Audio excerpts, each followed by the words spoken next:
जब हमारे पुण्य की गुल्लक भराती है, हमारे पुण्य जब प्रबल होते हैं और पुण्य की गुल्लक भराकर जब फूटती है, तब जाकर जिंदगी में पुण्य की गुल्लक जब फूटती है, तब जीवन में एक बार शिव महापुराण की कथा श्रवण करने का सौभाग्य मिलता है। राठी परिवार तो सौभाग्यशाली है, पर जितने भी परिवार से जुड़े हुए बंधुगण आए हुए हैं और जो काशी में रहने वाले जीव भी जो कथा श्रवण करने आए हैं, जो बाहर से भी भक्त लोग कथा श्रवण करने आए हैं, तो उनका स्वयं का भी भाग्य है, उनकी स्वयं की भी पुण्यता है कि आप अभिमुक्त नगरी मोक्ष नगरी काशी में कथा को रसपान कर। ये वो काशी है जो सतयुग में भी समाप्त नहीं होती, त्रेता में भी समाप्त नहीं होती, द्वापर में भी समाप्त नहीं होती, कलयुग में भी समाप्त नहीं होती। फिर सतयुग आएगा, फिर त्रेता, फिर द्वापर, फिर कलयुग, पर ये काशी अजर और अमर। सब्सक्राइब कीजिए हमारे YouTube चैनल शिव पुराण ज्ञान को और साथ में बेल आइकन को दबाना न भूले ताकि आपको हमारी लेटेस्ट वीडियोस की अपडेट्स मिलती रहे। श्री शिवाय नमस्तुभ्यं। हजारों वर्ष निकल गए, हजारों वर्ष, और गंगा के पावन तट पर विराजमान भगवान विश्वनाथ नित्य प्रति भगवत स्मरण करते।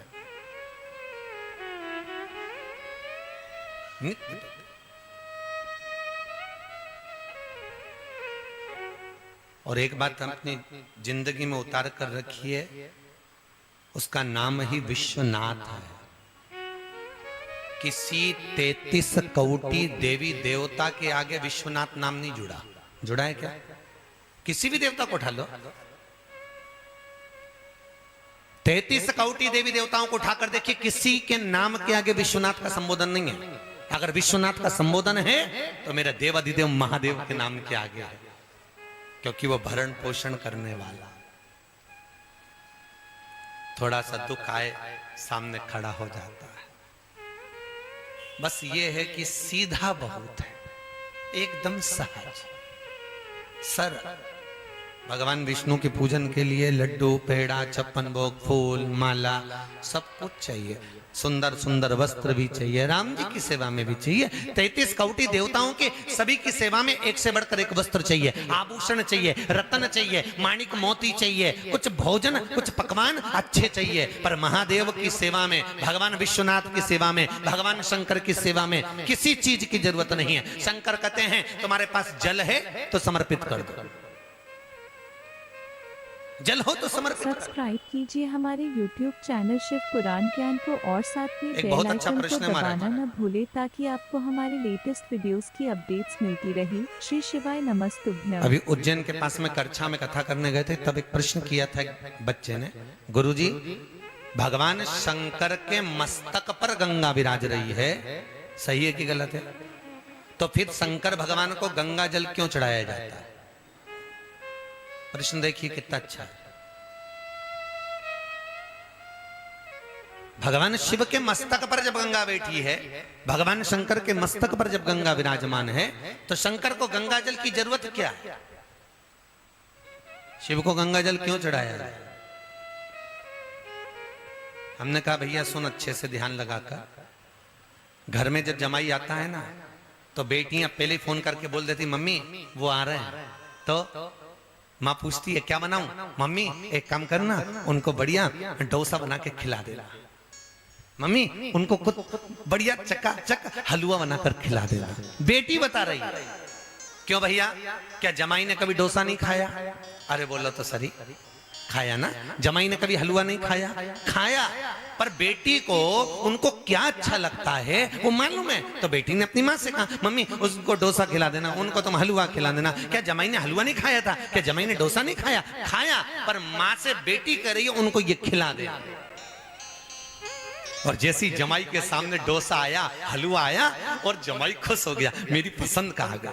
बस भगवान शंकर का भी यही है। शंकर जी के सिर पे गंगा विराज रही है, मना नहीं है। शंकर को सबसे ज्यादा प्रिय क्या है? गंगा, क्योंकि शंकर ने वचन दिया था, ये पार्वती जी की बड़ी बहन है गंगा। जितनी माता पार्वती शंकर को चाहती है, उससे 10,000 गुना गंगा शंकर को चाहती है। इतनी प्रिय है गंगा शिव को। गंगा जैसे पार्वती जी ने हजारों वर्ष तक तप किया शंकर को पति बनाने के लिए, तो गंगा मैया ने भी हजारों वर्ष तक तप किया शिव को पति बनाने के लिए। पर तो कहते हैं ना, एक दिन राधा जी ने भगवान कृष्ण से पूछा था, कन्हैया ये बताओ मैं कहां कहां पर हूं। भगवान कहते हैं तू मेरी धड़कनों में, तू मेरी रोम रोम में, तू मेरी नस नस में, तू मेरे दिल में, तू मेरे चित्त में, तू मेरी वृत्ति में, तू मेरे रोम रोम में, तू मेरी श्वासों में। राधा तू सर्वस्व है, हर जगह पर है। फिर राधा ने पूछ लिया कृष्ण ये बताओ मैं कहां नहीं हूं। भगवान कहते हैं राधा तू मेरी किस्मत में नहीं है, तू सब जगह है पर मेरी किस्मत में नहीं है। बस उसी तरह पार्वती और गंगा, गंगा जी ने भी पार्वती ने जितना तप करा उससे हजारों गुना बड़ा तप माता गंगा ने करा। साधना में लीन रहती थी गंगा, तप में लीन रहती थी गंगा, भगवान शिव को अपना बनाने के लिए तत्पर रहती थी गंगा। तत्पर, कुछ भी हो जाए पर शिव मेरे हो जाए। पर गंगा तप करती रही और समय के अनुसार सती मैया जलकर भस्म हुई और पार्वती का जन्म हो गया। पार्वती माता जब जन्मी तो देवऋषि नारद ने कह दिया इसका जो पति होगा वो भस्मी रमाने वाला, जटाजूट बांधने वाला। तो पार्वती जी की माता जी मैनावती ने कह दिया मैं बेटी नहीं ब्याहूंगी, मुझे शादी नहीं करनी, मैं विवाह नहीं करनी। नारद जी ने कह दिया अगर एक काम हो सकता है, यदि पार्वती शिव की आराधना करे तो इसको पति के रूप में मिल जाए। बस गंगा समझ गई, जो गंगा इतने समय से शंकर को अपना बनाने का प्रयास कर रही थी, अब उसने और अच्छा मन पक्का बना लिया कि अब तो कुछ भी हो जाए शंकर को अपना बनाना। वो भी तप में लीन हो गई, पार्वती भी तप में लीन हो गई। एक दिन माता पार्वती को मालूम पड़ा कि मेरी बड़ी बहन गंगा शंकर को अपना बनाना चाहती है, अब करूं तो करूं क्या। तो पार्वती जी ने विचार करा अब शिव अगर पति बनेंगे तो एक के ही बनेंगे, या तो गंगा के बने या मेरे बने, क्या करा जाए। तभी माता पार्वती जी ने चाल चली, आज अपनी सहेली को बुलाया और बुलाकर कहा सुन तो मैंने सुना है कोई संत निकल के जाए तो उसके ऊपर पानी का लोटा भर के फेंक दे, उससे क्या होता है। अरे मैंने सुना है अगर संत निकल कर जाएं तो उनके ऊपर लोटा भर के पानी डाल दो तो संत प्रसन्न हो जाते हैं, और संत प्रसन्न होते हैं जो वर मांगो वो मिल जाता है। गंगा जी ने कान लगा के सुन लिया। गंगा तप करती थी, साधना करती थी, सब कुछ करा गंगा ने, बस एक ही काम गड़बड़ कर गई कि उसने कान लगा के सुन लिया। आपसे भी निवेदन, आप उपास अच्छा करती हो, व्रत करती हो, साधना करती हो, दान करती हो, पुण्य करती हो, सत्कर्म करती हो, पर निवेदन इतना सा है कि ये कान की जो बीमारी है इससे थोड़ा सा दूर हो जाए। बोलो हर हर। अच्छा जम के बोलो जरा, दमदारी से बोलना चाहिए। महादेव, आखिरी में शब्द है देव। देव का मतलब है गाड़ी देव, बंगला देव, जमीन देव, जायदाद देव, छोरा देव, बहू देव। तो देव शब्द अच्छा दम से बोलना चाहिए। सारे देवी देवता अपनी अपनी जगह पर बैठते हैं, वो अपनी जगह है, पर शंकर भगवान सबसे ऊपर बैठते हैं कैलाश पर। जो ऊंचा बैठता है वो ऊंचा सुनता है।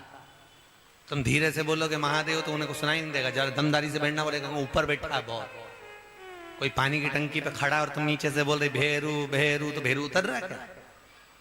जम के बोलना पड़ेगा ए भेरू, तब वो नीचे उतरेगा। तो दमदारी से बोलो दोनों हाथ उठाकर हर हर। अगर आपको यह वीडियो पसंद आया है तो कृपया वीडियो को लाइक करें, कमेंट करें और हमारी चैनल को सब्सक्राइब करें। श्री शिवाय नमस्तुभ्यम।